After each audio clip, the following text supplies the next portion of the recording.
मित्रांनो, आज एक भव्य दिवस शिरंबेकरांचं मैदान पार पडलं. ज्या मैदानात त्रिदेव प्रकटले होते. बिनजोडचा बादशाह मोठा सोने 50-50 आणि 3 फेऱ्यांमधील बॉस सुंदर बॉस आणि परत मैदानातील किंग म्हणजेच हरण्या असे त्रिदेव आज प्रकटले होते शिरंबेच्या मैदानात. मित्रांनो, या मैदानातील फायनलचा फेरा पाहून आला आणि फायनलचा फेरा पाहून आल्यानंतर निकाल जाहीर करण्यात आला. निकाल जाहीर केल्यानुसार एक नंबरचा मानकरी कोण झाला? तर मित्रांनो, या मैदानात एक नंबरचे मानकरी 2 गाड्या झालेत. ते कसं? तर मित्रांनो, वेगात शेवट पंचमी कसं सर्जा. आपण जर पाहिलं तर गेले काही मैदानं सर्जाच्या गटालाच हरवत होती, नाही तर सेमीला हरवत होती, बोलायला दिसत नव्हता. मित्रांनो, आज देखील आपण व्हिडिओ बनवला होता की सर्जाची गटाला हार झाली.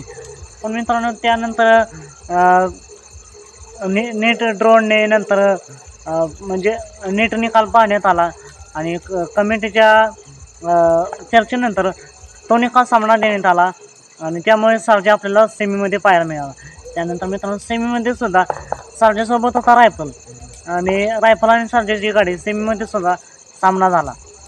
त्यानंतर मित्रांनो, ही गाडी आणि सेमीला दुसरी गाडी त्यांच्यासोबत सामना झाला ती होती विराट आणि जीवा. तर मित्रांनो, या दोन्ही गाड्या मालकांमध्ये संगनमत झालं आणि वेगात शेवट पंचमीमध्ये केसरी सर्जा बऱ्याच दिवसानंतर फायनलला पळाला आणि त्याच्यासोबत दुसऱ्या गाडीतील जीवा असा सर्जा आणि जीवा आपल्या फायनलला पाहताना पाहायला मिळाले. त्यानंतर मित्रांनो, जीवा आणि सर्जाने फायनलला सुट्टा निकाल घेऊन फायनलचे 1 नंबरचे मानकरी झालेत. पण मित्रांनो, आज बऱ्याच दिवसानंतर आपला लाडका वेगात शेवट पंचमी देखील सर्जा गोलात दिसला. फक्त गोलातच नव्हे तर 1 नंबरचा मानकरी देखील झाला. तर मित्रांनो,